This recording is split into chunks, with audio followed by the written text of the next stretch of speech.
Jadi kesimpulan yang dapat kita ambil dalam tausiah pada malam hari ini ialah yang pertama ialah lebih memperhatikan amalan-amalan yang wajib, yaitu seperti ibadah sholat, ibadah puasa, dan ibadah zakat.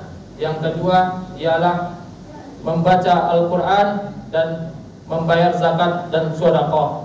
Yang ketiga ialah menghindari hal-hal yang diharamkan oleh Allah Subhanahu wa Ta'ala.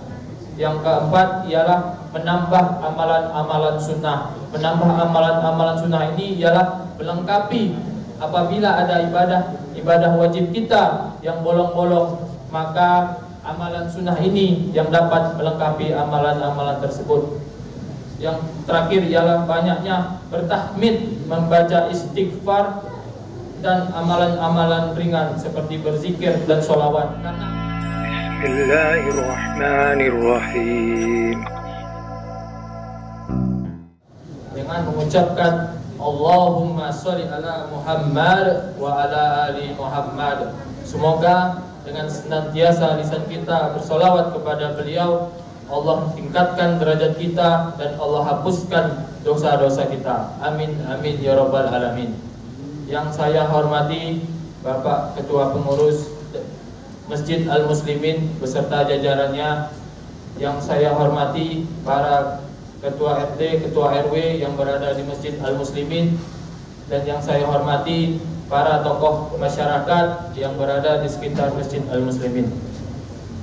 Baiklah Bapak Ibu yang dirahmati Allah Subhanahu wa Ta'ala, judul tausiah kita pada malam hari ini ialah amalan-amalan di ujung usia. Judul tausiah kita pada malam hari ini ialah amalan-amalan di ujung usia. Ada pertanyaan, apa amalan terbaik ketika kita memasuki di ujung usia senja? Apa amalan terbaik yang kita lakukan ketika kita berada di ujung usia senja? Senantiasa kita pasti menginginkan di ujung usia kita mendapatkan kematian yang husnul khatimah yang kita impi-impikan. Sabda Nabi, innamal a'malu bil khawaitim. Innamal a'malu bil khawaitim. Yang mana amal itu dilihat pada ujungnya. Yang mana amal itu dilihat ujungnya.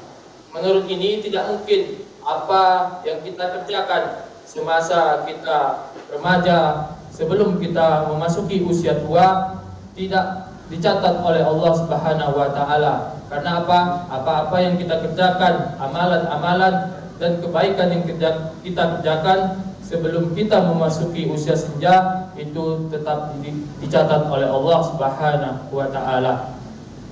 Pada usia ini kita dimasuki usia yang dimana fisik kita mulai lemah. Rambut yang dulunya hitam ini sudah mulai memutih. Kulit yang dulunya kencang ini sudah mulai mengendur. Ingatan yang dulu mungkin masih kuat, mungkin pada saat usia senja ini mulai melemah. Disinilah masuknya usia senja. Karena kata Nabi, akmaru ummati ma baina sittin ila sab'in wa aqalluhum man yajuzu zalika. Umur umatku antara 60 hingga 70 tahun. Umur umatku hingga antara 60 hingga 70 tahun. Sedikit dari mereka yang melebihi dari umur tersebut. Maka bagi kita bapak-bapak, ibu-ibu yang telah melewati dari umur tersebut, maka berbahagialah kita mendapat bonus tambahan umur dari Allah Subhanahu wa Ta'ala. Maka pergunakanlah umur tersebut dengan sebaik-baiknya, karena apa yang kita kerjakan di dunia ini akan berdampak pada usia kita nantinya. Syekh Ibnu Utsaimin rahimahullah dalam kitab Syarah Riyadh As-Shalihin mengatakan, bagaimana kita menghadapi usia senja itu.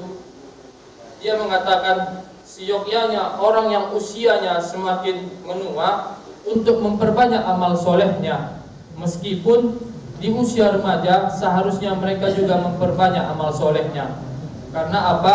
Bisa saja di usia muda tersebut mereka dipanggil oleh Allah Subhanahu wa taala, dan bisa saja di usia tua mereka baru dipanggil oleh Allah Subhanahu wa taala.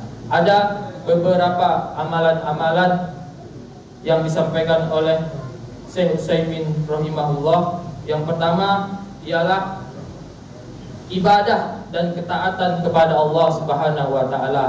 Yang pertama ialah melakukan ibadah dan ketaatan kepada Allah Subhanahu wa taala, yaitu dengan memperbanyak ibadah-ibadah wajib, ibadah-ibadah yang digunakan untuk pribadi kita masing-masing, yaitu diantaranya ialah mengerjakan sholat 5 waktu, mengerjakan puasa di bulan suci Ramadan, membayar zakat. Karena apa? Ibadah-ibadah ini tidak ada gantinya. Selanjutnya ialah dengan memperbanyak membaca Al-Quran. Apalagi di bulan suci ini Allah lipat gandakan pahala-pahala kita apabila kita memperbanyak bacaan Al-Quran dan memperbanyak amalan-amalan di bulan ini. Yang kedua ialah memanfaatkan waktu dengan sebaik mungkin. Memanfaatkan waktu dengan sebaik mungkin merupakan perintah Allah Subhanahu wa taala, sehingga dalam sebuah hadis dinyatakan, manfaatkanlah 5 waktu sebelum 5 waktu. Pertama, waktu muda sebelum masa tuanya. Yang kedua, masa sehat sebelum datang masa sakitnya. Yang ketiga, masa kaya sebelum datang miskinnya. Yang keempat ialah masa luangnya sebelum datang masa sibuknya. Dan yang terakhir, masa hidupnya sebelum datang masa kematiannya. Syekh Utsaimin juga berkata, apa amalan selanjutnya yang dilakukan di usia senja ini ialah melaksanakan zakat dan sedekah. Di bulan Ramadan ini ibadah-ibadah yang kita lakukan terkatung-katung. Karena apa? Zakat yang belum kita tunaikan di bulan suci Ramadan ini, apabila tidak kita bayarkan, maka ibadah yang kita laksanakan selama sebulan ini tidak akan dicatat oleh Allah Subhanahu wa taala. Jadi para bapak-bapak, ibu-ibu, tunaikanlah segera zakat fitrahnya. Karena apa? Jika tidak kita tunaikan, maka terkatung-katunglah amalan-amalan yang kita kerjakan.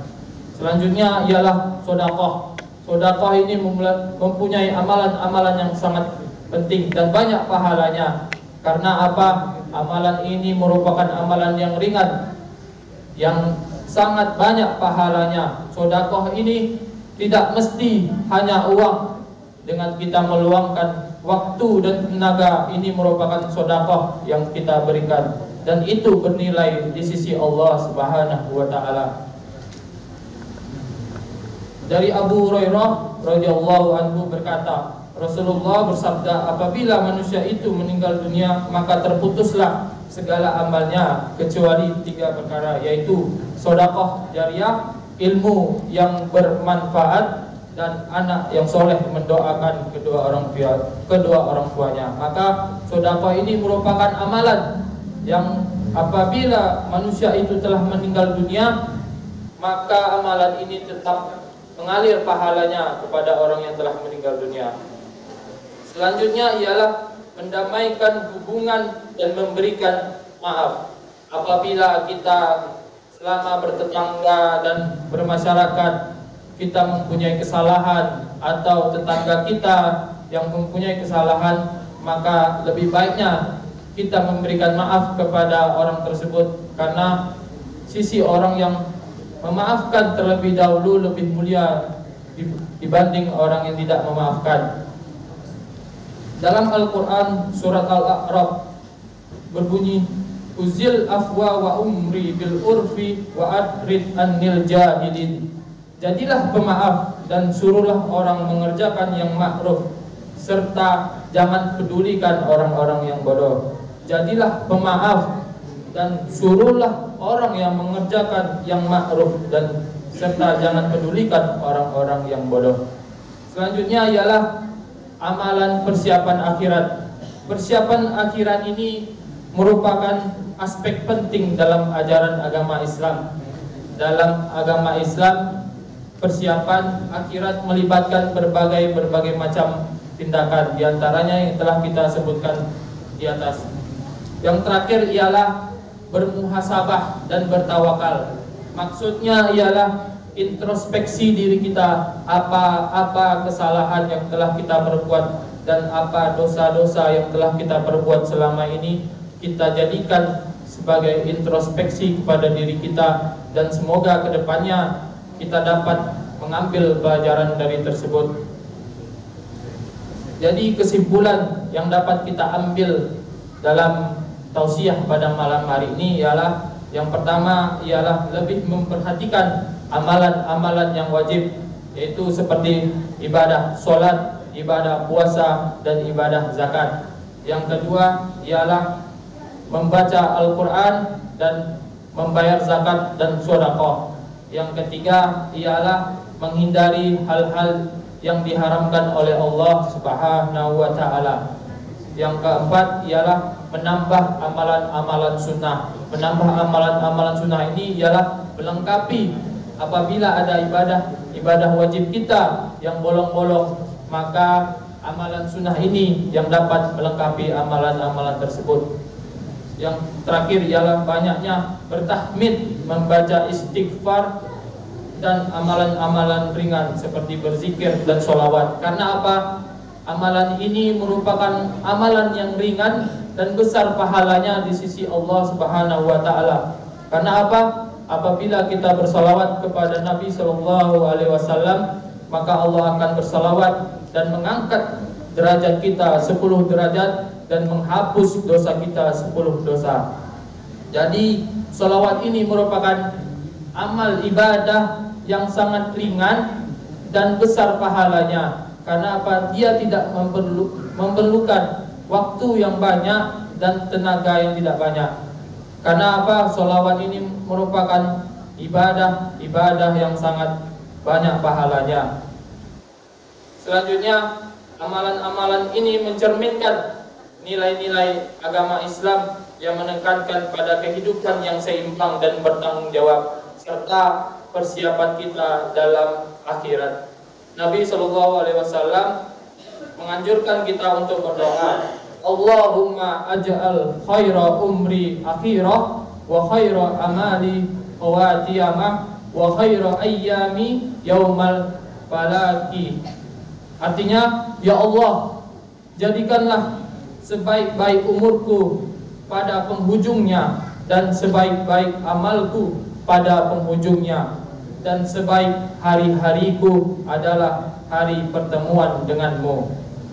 Allahumma ja'al khaira umri akhirah wa khaira amali khawatiyamah wa khaira ayyami yaumal fakafi. Ya Allah, jadikanlah sebaik-baik umurku pada penghujungnya, dan sebaik-baik amalku pada penghujungnya, dan sebaik-baik hariku adalah dari pertemuan denganmu. Jadi bapak-bapak, ibu-ibu yang dirahmati Allah, jangan sampai kita sudah tua malah makin menjadi-jadi. Karena Nabi SAW pernah mengingatkan, salah satu la yukallimuhullah yaumal qiyamah wa la yuzakkihim wa la yanzuru ilaihim wa lahum azabun alim. Saifun zani wa malikun kazzabun wa ailun mustakbirun. Artinya, ada 3 golongan yang Allah tidak akan berbicara kepada mereka di hari kiamat kelak. Yang pertama ialah tidak orang yang sudah tua tapi berzina. Yang kedua, penguasa yang suka berbohong, dan orang yang miskin dan sombong. Hadis riwayat Muslim nomor 172. Mungkin sekian tausiah kita pada malam hari ini. Lebih dan kurang saya mohon maaf. Wabillahi taufiq wal hidayah. Assalamualaikum warahmatullahi wabarakatuh.